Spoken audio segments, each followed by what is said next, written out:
A Bruna, né? Vem cá, Bruna. Nada como a oração de uma esposa. Pode vir pelo meio aqui, ó. Nada como a oração de uma esposa para deixar o marido mais nervoso. Eu já tô nervosa. Tô brincando.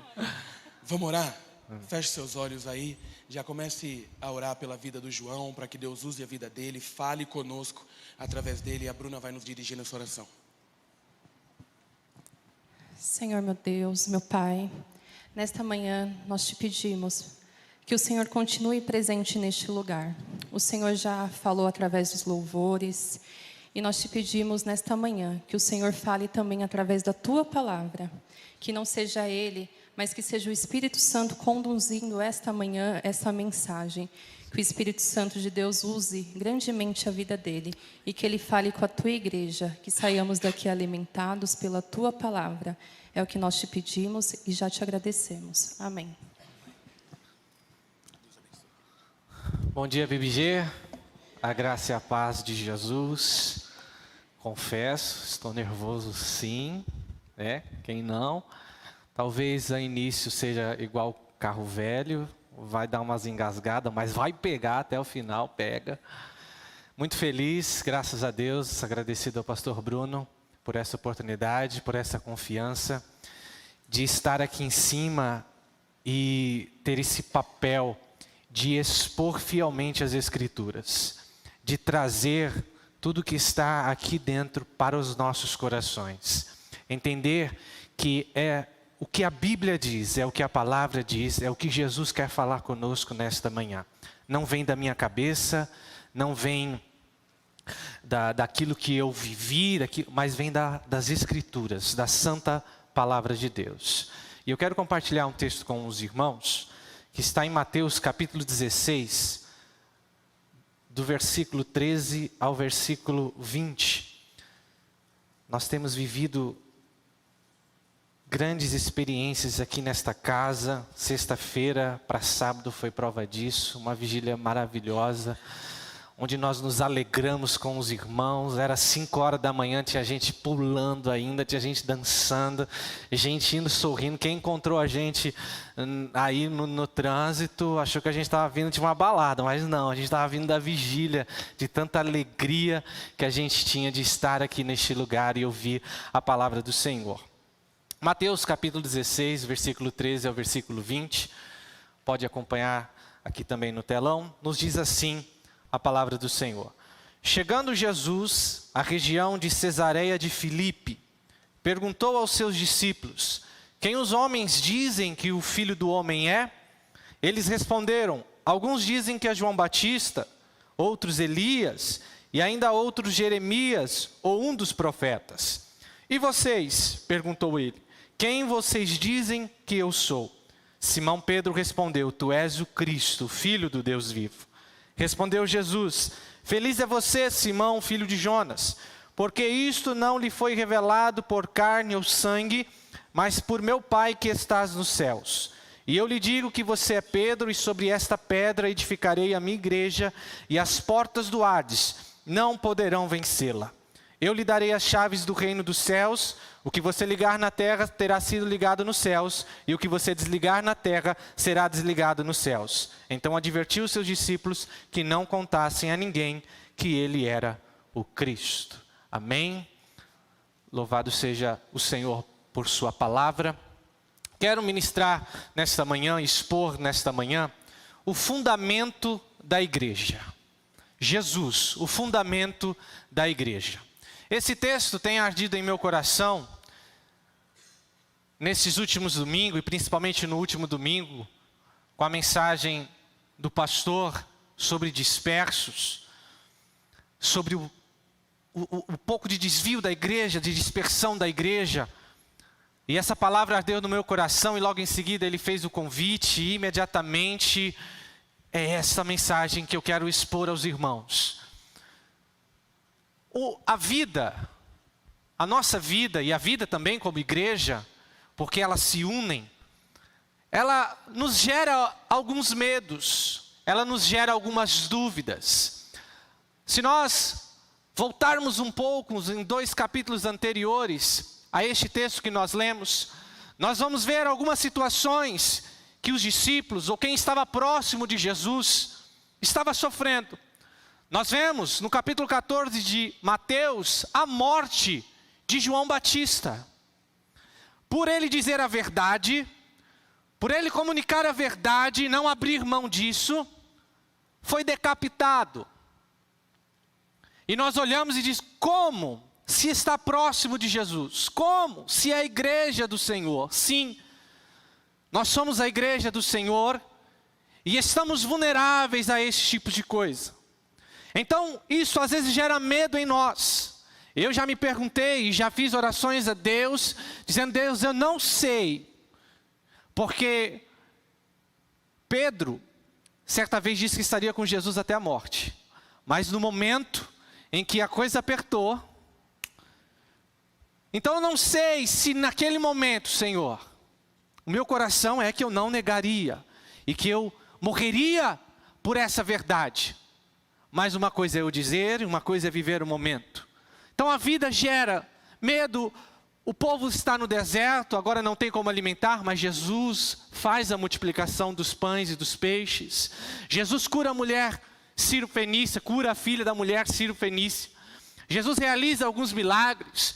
Ainda tem, fora os medos, as dificuldades, ainda tem uns fariseus para ficar questionando Jesus a respeito da sua autenticidade, da sua autoridade, de quem ele realmente é. Então essas questões vão nos trazendo medo, às vezes insegurança, mas há uma declaração aqui de Jesus que faz o nosso coração ser fortalecido. Há uma declaração aqui de Jesus, neste texto que nós lemos, que faz o nosso coração se encher de esperança, que faz o medo ir embora e confiarmos na sua declaração, e confiarmos naquele quem Ele é, e isso nos faz se sentirmos seguros por Cristo. Nós vemos esse contexto. Jesus sai de uma cidade, vai se achegando a Cesareia de Filipe, uma cidade completamente pagã, gentílica. Lá eram oferecidos cultos a Baal, ao deus Pan. Então Jesus está saindo de uma cidade, entrando numa cidade gentílica, saindo de Israel, entrando numa cidade gentílica, uma cidade pagã. Alguns estudiosos vão dizer que é uma bela paisagem, aquele lugar, coberto de neve a maior parte do ano. E Jesus vai fazer uma pergunta aos discípulos. Ele vai dizer, quem estão dizendo que é o Filho do Homem? Pergunta aos seus discípulos, quem estão dizendo que é o Filho do Homem? E eles respondem, alguns dizem que é João Batista, outros Elias, e ainda outros Jeremias ou um dos profetas. Uma coisa clara aqui é que há uma confusão a respeito de quem é Jesus. E ainda permanece. Essa confusão ainda permanece a respeito de quem é Jesus. É um moralista? É um gênio? É um sábio? É um guru? É um revolucionário? Ainda há muitas definições a respeito de Jesus. Mas Jesus vira para os seus discípulos e diz, e vocês? Quem vocês dizem que eu sou? Agora eu quero saber o que vocês acham de mim. Vocês já estão andando um tempo comigo, já estão vendo alguns milagres. Quem eu sou para vocês? E como nós lemos os evangelhos, os Atos, e vemos como Pedro é sempre o que se atira na frente, é sempre aquele camarada impetuoso. Ele pergunta aos discípulos, mas Pedro responde, tu és o Cristo, o Filho do Deus vivo. Pedro, com certeza, nessa hora ficou muito feliz de poder ter dado essa declaração. E Jesus disse, feliz és tu. Nessa hora, acredito que ele tenha se enchido mais ainda. Mas aí Jesus vem e diz, filho de Jonas, tu é carnal, a tua ascendência é humilde. Não foi carne, não foi o teu esforço que te revelou, mas o meu Pai que estás no céu.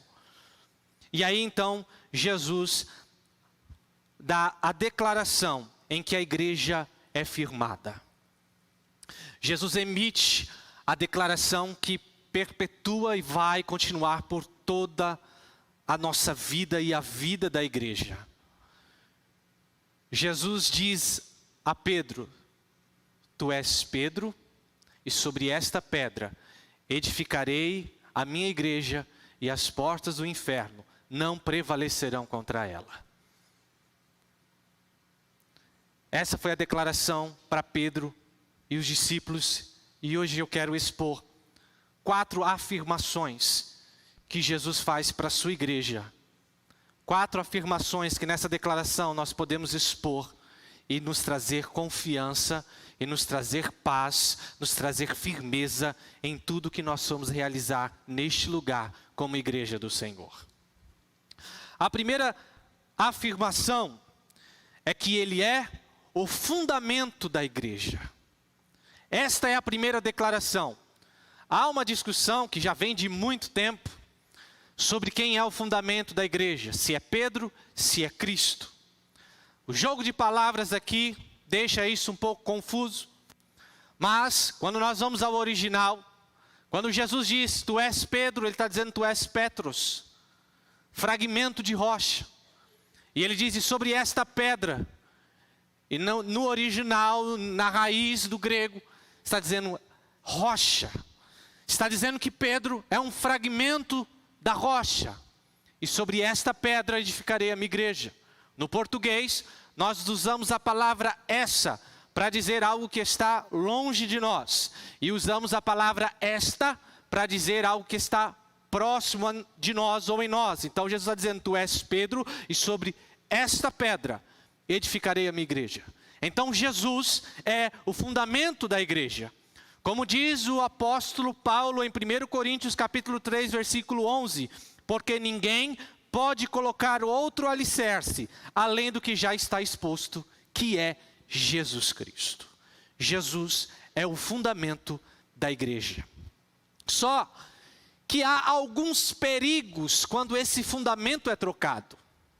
Quando se troca o fundamento, quando a construção se baseia em algo que não é Cristo, há alguns riscos, há algumas consequências. Podemos cair numa relação comercial com Deus. Quando tiramos Cristo da base, nós começamos a tratar Deus numa relação comercial. Eu te busco para você me dar. Eu faço para obter. Eu oro mais para conseguir mais. Jejuo mais para conseguir mais. Dou mais dinheiro para ter mais dinheiro. E aí o homem começa a tomar lugar do centro e Jesus sai. O antropocentrismo, teologias por aí, que tem destruído algumas denominações, congregações, porque o homem está no centro. Jesus já não é mais o fundamento. Começa-se uma troca. Nós aqui estamos em um movimento de algumas reformas. É muito legal quando o pastor diz, ajude a igreja. Ajude. Sabe por quê? Porque sabe o que você vai ganhar? Nada. Porque nós não ajudamos para ganhar, nós ajudamos porque já recebemos do Senhor. Por que eu faço? Porque eu já recebi do Senhor. Eu não faço para receber, eu faço porque eu já recebi. Este é o fundamento sobre o qual a igreja está fundada. Nós fazemos boas obras porque já fomos salvos no Senhor. Porque às vezes nós caímos nessa, né? Nossa, hoje eu orei 1 hora seguida. Hoje tem que estar tudo ao meu favor. Mas se nós lermos as Escrituras, vamos ver que não é bem assim. Nós não somos o centro. Nós não somos o ponto fraco de Deus.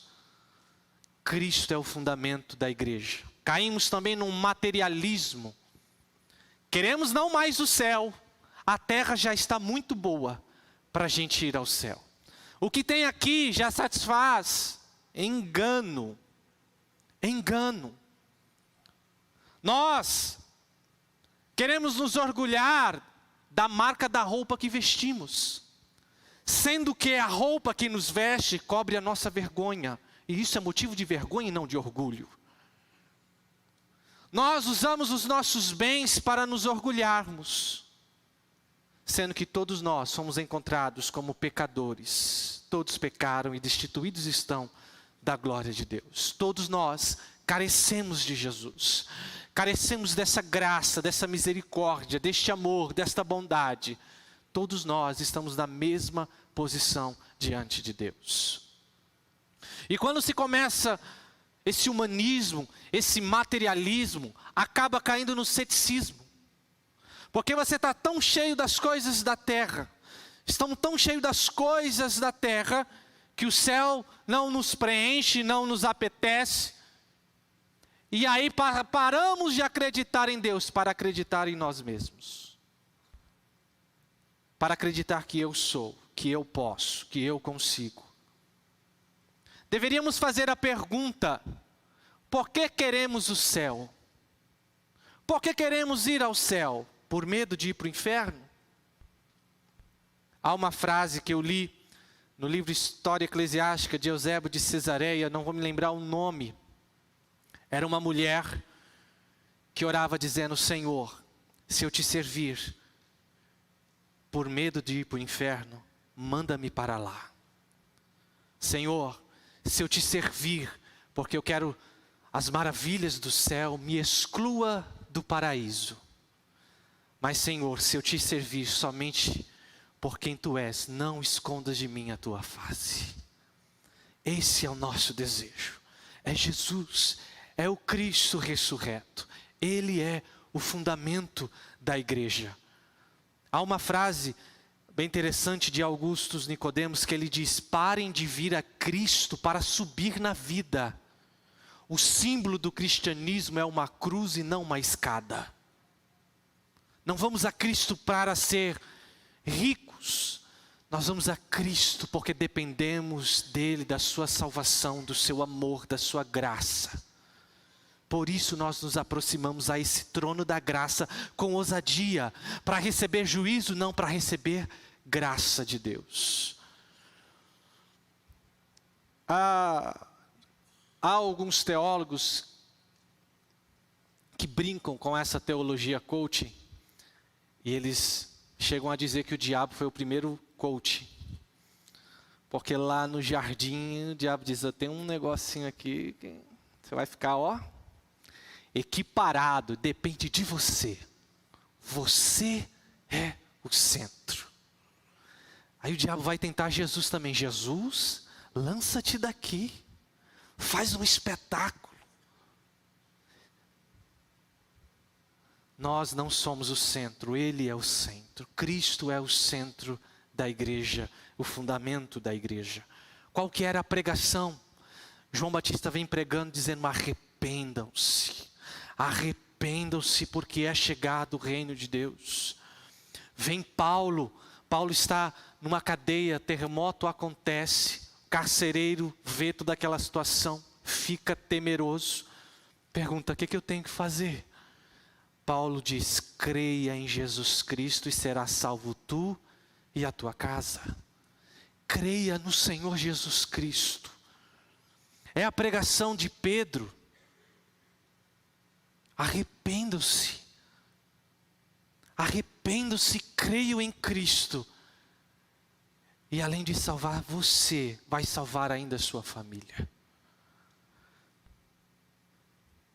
Martinho Lutero diz: qualquer ensinamento que não se enquadre dentro das Escrituras deve ser rejeitado, ainda que faça chover milagres todos os dias. Qualquer ensinamento que não se enquadre dentro das Escrituras deve ser rejeitado, ainda que faça chover milagres todos os dias. Porque tem se trocado o fundamento e tem a busca agora por trocas, como cura, como prosperidade. Cura é bom, cura é maravilhoso. Eu e minha esposa estamos passando num processo e precisamos da cura do Senhor.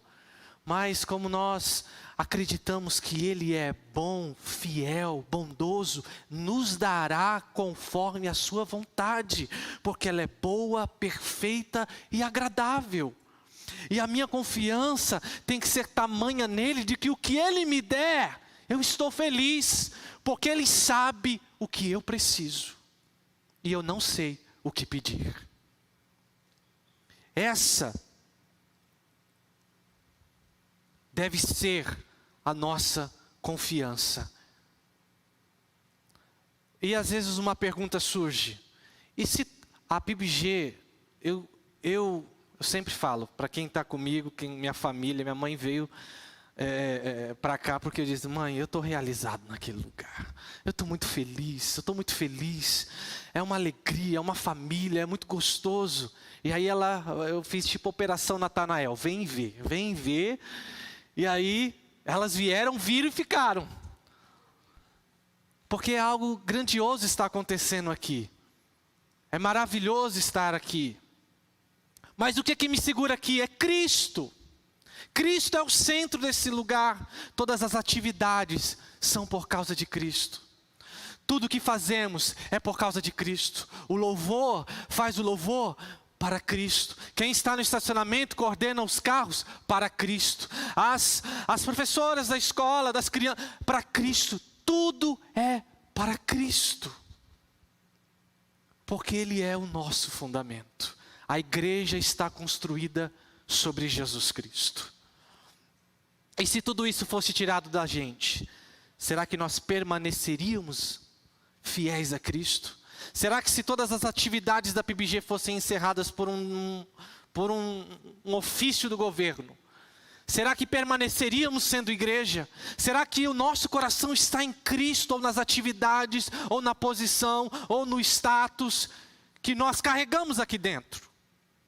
Ou se realmente nós servimos porque entendemos que servimos a Cristo, que servimos a igreja de Jesus Cristo. Se tudo da nossa vida fosse tirado, nós permaneceríamos em Cristo? Ou a nossa fé está baseada naquilo que Cristo me deu e não naquilo que Cristo é? É uma reflexão que temos que fazer todos os dias, para que nós não percamos o foco, não nos desviemos dessa verdade. A segunda afirmação de Jesus é que Ele é o edificador da igreja. Sobre esta pedra edificarei. Jesus é quem edifica a igreja, é quem a faz crescer. Os trabalhos são legais, são muito legais. Estar envolvido é muito gostoso, mas quem acrescenta pessoas a este lugar é Jesus. Jesus, certa vez com seus discípulos, deu uma instrução de oração para eles. Em Mateus capítulo 9, 38, diz: rogai, pois, ao Senhor da seara, que mande trabalhadores. Quem envia é Ele. Pela sua graça, Ele permitiu que nós pudéssemos cooperar com o reino dEle, com essa obra maravilhosa. Em 1 Coríntios capítulo 3, versículo 6, há uma discussão entre a igreja. Uns estão dizendo: eu sou de Paulo, eu sou de Apolo. E um orgulho está crescendo dentro do coração dos irmãos. Até que Paulo escreve e diz: eu plantei, Apolo regou, mas quem deu o crescimento foi o próprio Deus. Não tem nada a ver comigo, não tem nada a ver com o outro. Tem a ver com o próprio Deus, que edifica a igreja. Atos capítulo 2, a partir do versículo 42, nós vamos ver a igreja primitiva. Vai dizer no versículo 47 que eles, louvando a Deus e caindo na graça de todo o povo, todos os dias acrescentava o Senhor à igreja aqueles que haviam de se salvar. O Senhor acrescentava. O Senhor é o edificador da igreja. Terceira afirmação que Jesus faz nessa declaração: Ele é o dono da igreja. E sobre esta pedra edificarei a minha igreja. Ele é o dono da igreja.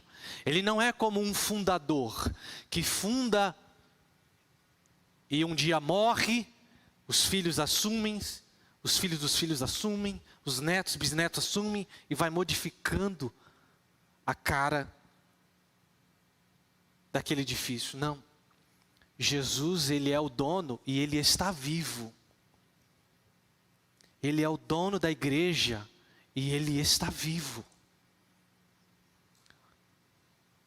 Por isso que a igreja ainda é conduzida e será até o último dia por Cristo. É Ele quem manda, é Ele quem guarda, é Ele quem fortalece, é Ele quem edifica. No mundo corporativo nós temos a mania de dizer, tem que olhar com cara de dono. Ouço muito isso do meu chefe, tem que olhar com cara de dono. Por quê? Porque o dono sempre zela, sempre cuida. E Jesus é o dono. Jesus é o dono da igreja. A igreja é do Senhor. E aqui, a última declaração, a última afirmação de Jesus é: e as portas do Hades, ou as portas do inferno, não prevalecerão contra a igreja. Jesus é maravilhoso, irmãos. Ainda que queiram negar, não tem como. Porque nós estamos em 2023 anos depois de quem?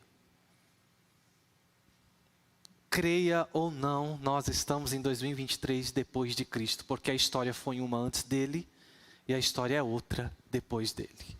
Ele é um marco da história. E quando ele dá essa declaração, e as portas do inferno não prevalecerão contra ela, aqui há portas do Hades, trazendo um significado de submundo, da morte, a morte.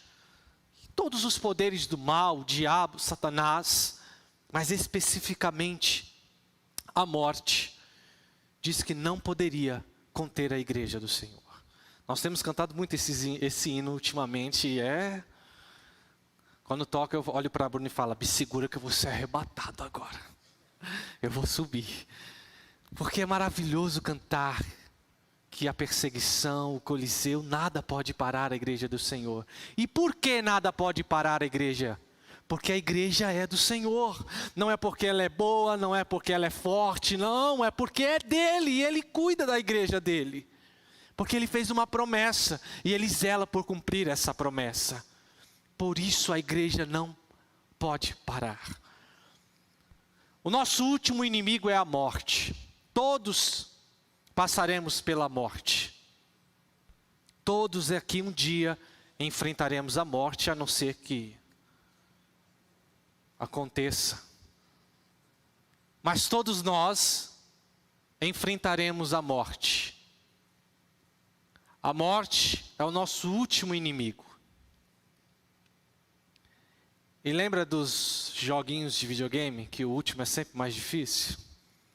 O chefão é sempre mais difícil? Mas Jesus já venceu o chefão. Jesus já nos deu vitória sobre o chefão. Nós já iniciamos a tela com a certeza que o chefão já foi derrotado.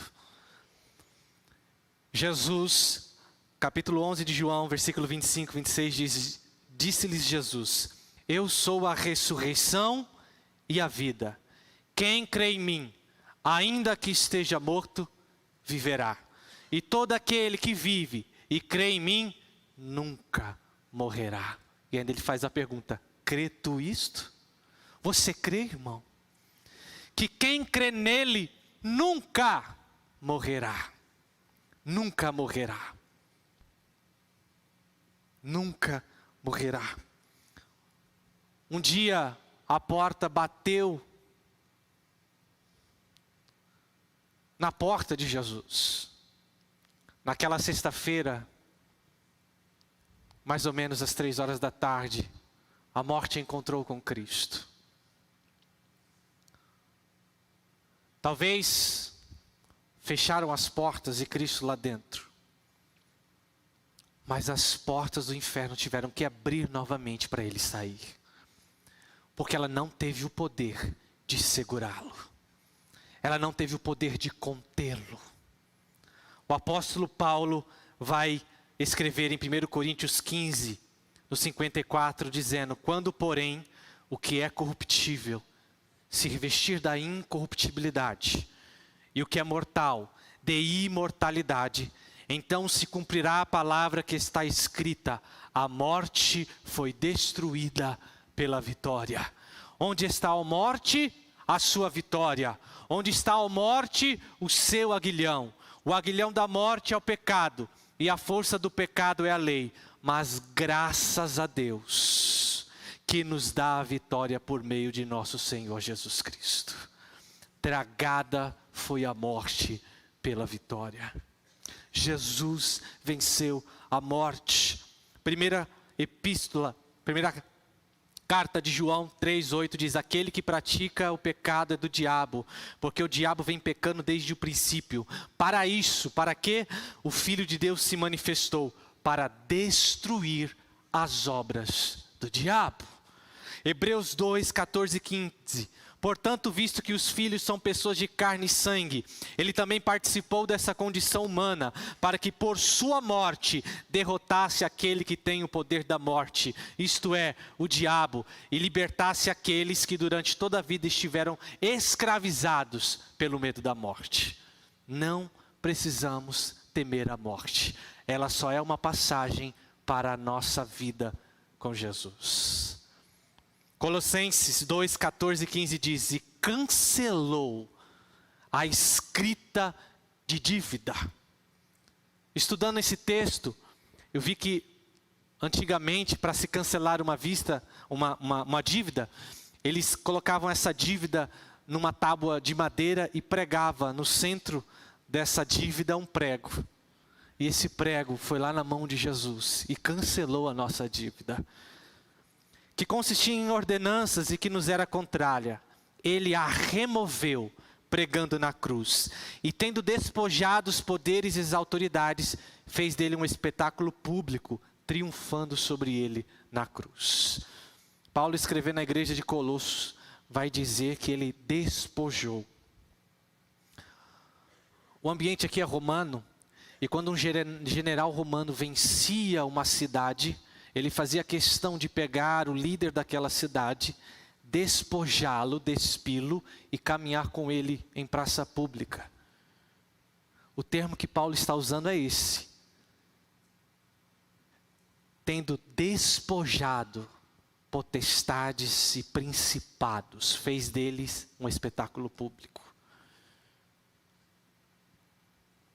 Romanos 8, 35, 39 diz: quem nos separará do amor de Cristo? Será a tribulação, ou a angústia, perseguição, ou fome, nudez, perigo, espada? Como está escrito: por amor de ti enfrentamos a morte todos os dias. Somos considerados como ovelhas destinadas ao matadouro. Mas em todas estas coisas somos mais do que vencedores, por meio daquele que nos amou. Pois estou convencido de que nem a morte, nem a vida, nem anjos, nem demônios, nem o presente, nem o futuro, nem quaisquer poderes, nem altura, nem profundidade, nem qualquer outra coisa na criação será capaz de nos separar do amor de Deus que está em Cristo Jesus, o nosso Senhor. Nada nos separará do amor de Deus, nem a morte. Filipenses 1, 21, Paulo diz: porque para mim o viver é Cristo e o morrer é ganho. O morrer é lucro. Como que ameaça uma pessoa dessa? Vou te matar. Se eu ficar vivo, é Cristo comigo na terra. E se eu morrer, é Cristo comigo no céu. Então, como que para? E essa é a certeza da igreja. Por que não tem como parar a igreja? Porque ela tem certeza da sua vida eterna, que é Cristo Jesus. Por que a morte não nos amedronta? Porque nós cremos numa vida que nos levará a perto de Cristo e para sempre. Nada pode parar a igreja, nem mesmo a morte. E encerrando, meus irmãos, é lindo essa afirmação de Jesus, mas só ficou nessa afirmação? Não, ficou exemplos de que essa afirmação é verdadeira e que Jesus cumpre a sua promessa, cumpre a sua palavra.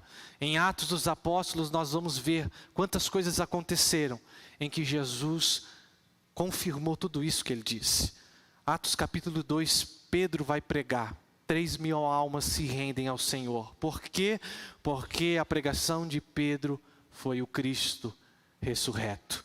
Pedro termina a sua pregação e eles dizem: e agora o que faremos? Arrependam-se e creiam em Jesus Cristo, e vocês serão salvos. Nós vemos a unidade da igreja. Nós vemos que a igreja crescia, se unia, ninguém tinha mais que o outro, todo mundo era junto, uma alegria. A igreja caiu na graça do povo. que sejamos esta igreja, não a igreja da cidade, mas a igreja para a cidade. Nós vemos cura, nós vemos a sombra de Pedro, nós vemos um fervor da igreja, os discípulos, apóstolos apanhando, mas saindo felizes, alegres. Quantas coisas aconteceram e nada pôde parar a igreja. Estevão está sendo apedrejado, mas os seus olhos estão para o alto e ele está vendo Cristo. Porque nada pode parar a igreja do Senhor. Nós vamos ver a igreja crescendo. Nós vamos ver Pedro amarrado a 2 soldados, preso a 2 soldados, um de cada lado. Nem era necessário, era apenas um. 2 soldados estão com Pedro amarrado. O anjo desce lá na cadeia. E se fosse eu, talvez o anjo ia para me consolar. Para de chorar, meu filho.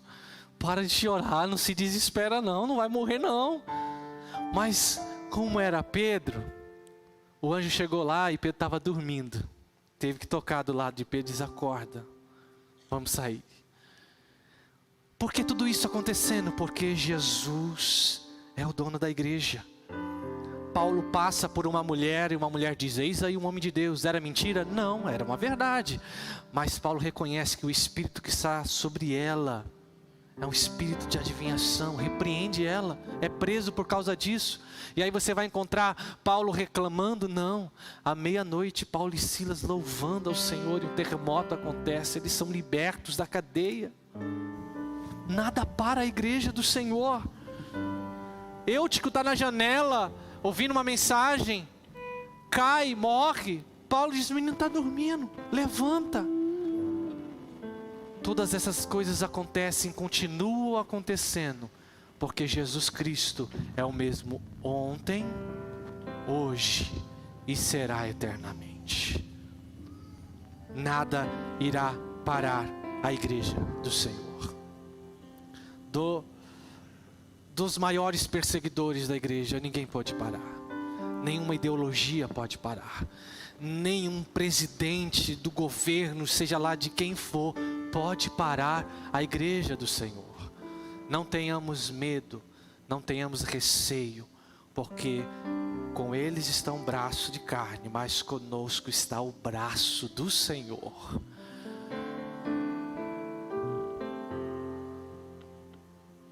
Nada vai parar a igreja do Senhor. Coroas e tronos podem se levantar e podem perecer, mas a igreja do Senhor permanecerá inabalável. Não por nossa causa, não porque somos bons, não porque temos, não. É porque essa igreja é dele, é ele quem cuida, ele é o fundamento, ele é o edificador, ele é o dono da igreja. E a sua última promessa, e a morte, o último inimigo, não poderá vencê-la. Amém? Deixa eu orar por você. Feche os seus olhos, curve a sua cabeça, em respeito ao Senhor, que é digno de toda a honra e glória. Pai, graças te damos, ó Senhor Deus. Graças te damos por este momento.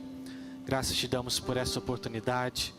Graças te damos por sua palavra, que é fiel, que é poderosa. Graças te damos pelo Senhor, que cuida de nós, que cuida da sua igreja, que a fortalece, que a edifica, que a guarda, que a livra. Graças te damos, ó Pai, porque tem permitido vivermos coisas maravilhosas ao seu lado. Graças te damos pela PIBG, graças te damos pelo pastor da PIBG, graças te damos pelos irmãos que aqui encontramos, ó Pai, porque eles tornam a nossa caminhada mais leve. Graças te damos, ó Deus querido, pela vida, pelo Espírito Santo que nos conduz. Graças te damos, ó Pai, porque tragada foi a morte na vitória, e não temos mais medo. Nós só estamos aguardando o dia em que nos encontraremos com o Senhor e viveremos para sempre ao seu lado. Graças nós te damos, ó Pai, e agradeço em nome de Jesus. Amém. Deus abençoe em nome de Jesus.